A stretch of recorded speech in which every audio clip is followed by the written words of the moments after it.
Hello friends, for today's video I wanted to do an if you like this, try that. Specifically, if you like these adult fantasy works, you might like these as well. Of course, if you end up having any of your own recommendations for any of the books I mentioned, please feel free to leave those. That way anybody who comes to this video doesn't just have the ones that I mentioned, but all of your suggestions as well. Additionally, if any of the books pique your interest, I'll make sure to have all of the books that I talk about in the description bar, as well as any more in-depth reviews that I've done for any of these, because for today, I'm more so going to be locking into what I think makes the books similar to each other, as opposed to actually doing in-depth review style discussions. So anyway, all that information will be there. Jumping straight into it though, I'm going to kick it off with The Raven Scholar. This was a book that was a big hit for a lot of people in 2025. It was actually a relatively new release, and it skyrocketed in popularity pretty quickly as a result of being somewhat of a genre bender, of also being almost like this return to epic fantasy in the lore, but also feeling like it's mixing in pieces of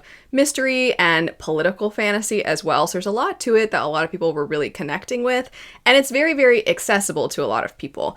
And I actually recently did a video going over all of my most underhyped books that I picked up in 2025. Not necessarily new releases, just the ones that I read that year. And one of the books I mentioned was The Councillor. And I talked about how these two books feel really similar in their plots, but they feel quite different in their tone. So I actually think this is somewhat of a different approach, or at least it's coming from a different angle of the concept of if you like this, try that. It's more so if you liked this, you might like aspects of this other thing, or if you wanted to like this and you felt like you should have, but it didn't work perfectly, then there's a chance you might like this other one. The setup for both of these books is relying upon a sense of a murder mystery. You also have characters that are both more scholarly in nature, and they are suddenly thrust into very significant positions. Also, there is almost like this race to see who is going to be the next person to take the throne. So there is kind of a power grab basically at stake in both of these stories, and there are some similarities to the protagonists.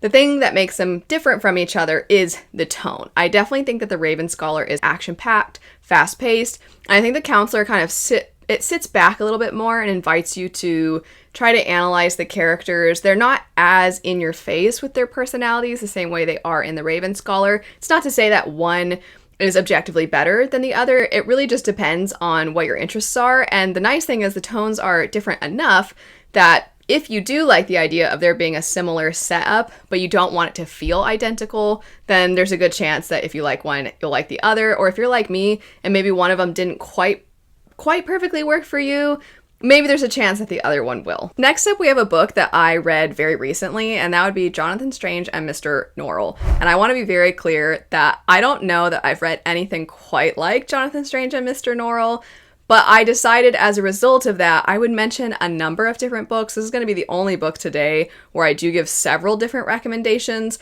All of them are going to represent something about Jonathan Strange and Mr. Norrell, because there are probably different reasons why this book works for a lot of people. So I want to start with just the general time period and setting of this one. I think that the tone is very different, the plots are very different, and the characters are very different, but I do feel like I have to mention Temeraire by Naomi Novik, as both of them are centered around the Napoleonic era. I definitely think the idea of the Napoleonic era, but make it fantasy, is a little bit more of a big deal in Temeraire, as you actually have characters that are more involved in the war. You actually do see some involvement in Jonathan Strange and Mr. Norrell, but not quite to the same degree as Temeraire. I also think Temeraire is a little bit more accessible to a wider range of readers and ages of readers, I should say, but it doesn't have the same tone. One is somewhat intentionally pompous to mirror the characters and pretentious, and the other one is a lot more fun. It's kind of a blast of a time, but the settings themselves, because they're relatively unique for the fantasy genre, I do feel like if you wish there was more fantasy within this setting, then Temeraire might be something to check out. If you don't know anything about it, it's basically what if within the Napoleonic Wars we had dragons basically serving as the Air Force. As for there being a similar writing style, I was trying to think of what has that feeling of dry humor that can very easily be missed if you're not paying attention, or if you don't quite catch that there was a little bit of a cheeky joke in there, because it's not an in-your-face kind of humor. It very much takes a second to process that something was just said, or there's a level of snark. And as far as fantasy authors that I think accomplish this pretty well, I do think that within Joe Abercrombie's First Law series, you have a lot of this as well. You also just have interactions with random other characters, people who are in positions of power, people who do have some sway over the military, or people who want to have some sway when it comes to powerful people. And you just kind of have these glimpses and these interactions with them, and you just kind of tag along. And sometimes the plots feel pretty meandering. Not sometimes. I actually feel like this is one of those times where both books, you just follow the characters as they're traipsing about whatever their plot is. And I think that the two of them mirror each other. I've never seen anybody recommend these two for if you like one, maybe try the other, but I actually think there are pretty strong parallels in the tone and the progression of the plots. Not that the plots are similar, but how they happen is pretty similar. I do think that there's a little bit more agency in Jonathan Strange and Mr. Norrell's characters, who are, as you might guess, Jonathan Strange and Mr. Norrell. I do think that those characters are kind of the center of a lot of what's happening. And Abercrombie, it's almost like, what if you took one of their assistants and you made them the main character?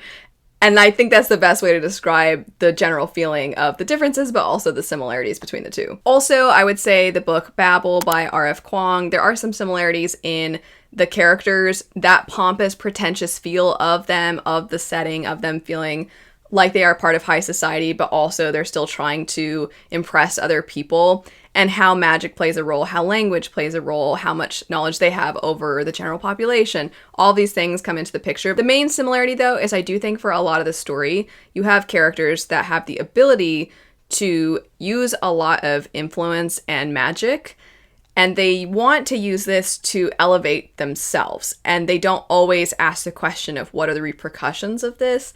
I think that that question is much more examined in Babel than in Jonathan Strange and Mr. Norrell, but there are aspects of them that both have this. I do think one of the differences is that Jonathan Strange and Mr. Norrell is really long, so it almost feels like that's a part of the story as opposed to the whole focus, and Babel zeroes in on that specifically, and once again, within a similar setting. Next up would be a recommendation for if you are, like me, a big fan of the Witcher series, and that would be Daughter of the Otherworld by Shauna Lawless. I do want to note that Daughter of the Otherworld is like the first book in an additional arc to a story, so you'll want to start with Children of Gods and Fighting Men and read that trilogy, which is fantastic. So any excuse really to give a recommendation for that series because it's very good. But instead of looking at Eastern European folklore, you are looking at Irish folklore, and both of these really seem to be zeroing in on this historical fantasy feel and really leaning into the folklore.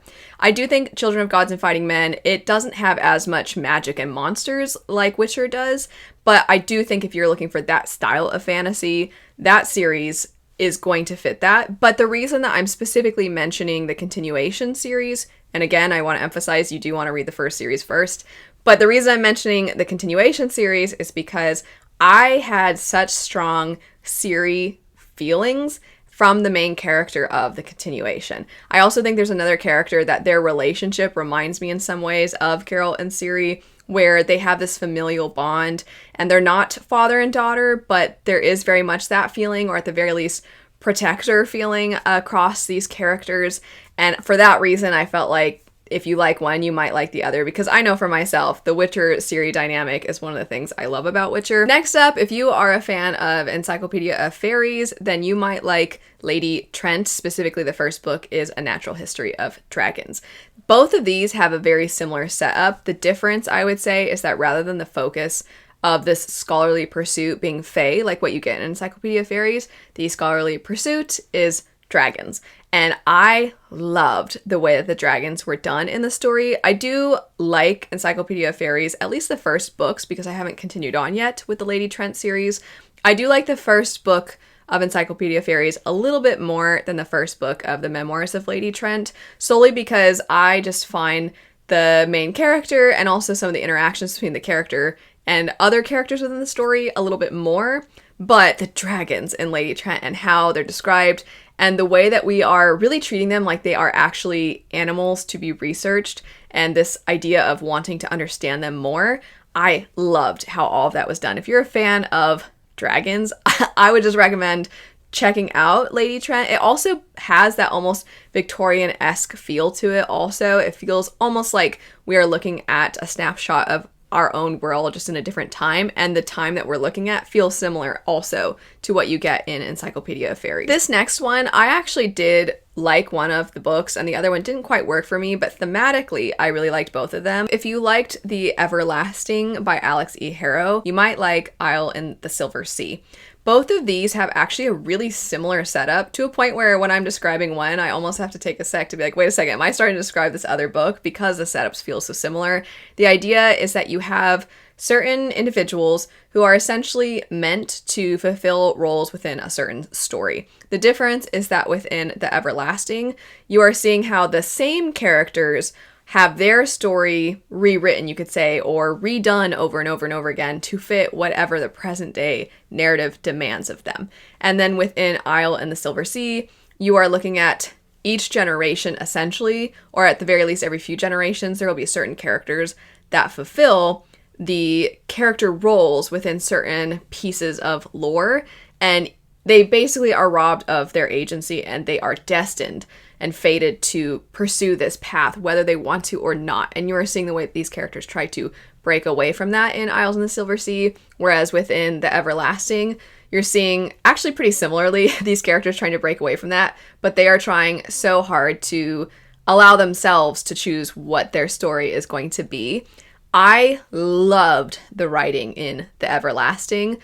I don't know that either of these books necessarily are the most character driven. There are romantic subplots in both of these, but I wouldn't say, I personally wouldn't describe them as fantasy romance. They have been described as fantasy romance before, and because of that, I can understand them being listed as such. I know for Isle in the Silver Sea, I included it when I did a tier ranking of the fantasy romance I picked up, and Romantasy I picked up in 2025. But I actually think that these ones, the thematic pieces, are more of the focus as opposed to the romantic relationships in the stories, but they do both contain those, and those play a role as well. As stated at the beginning, if you have any of your own recommendations for any of the books that I talked about, feel free to leave those. And if you are interested in either hearing more in-depth thoughts or checking out the books for themselves, I'll have reviews as well as the books in the description bar. But thanks so much for watching. I hope you have a great rest of your day, and I'll see you later. Bye.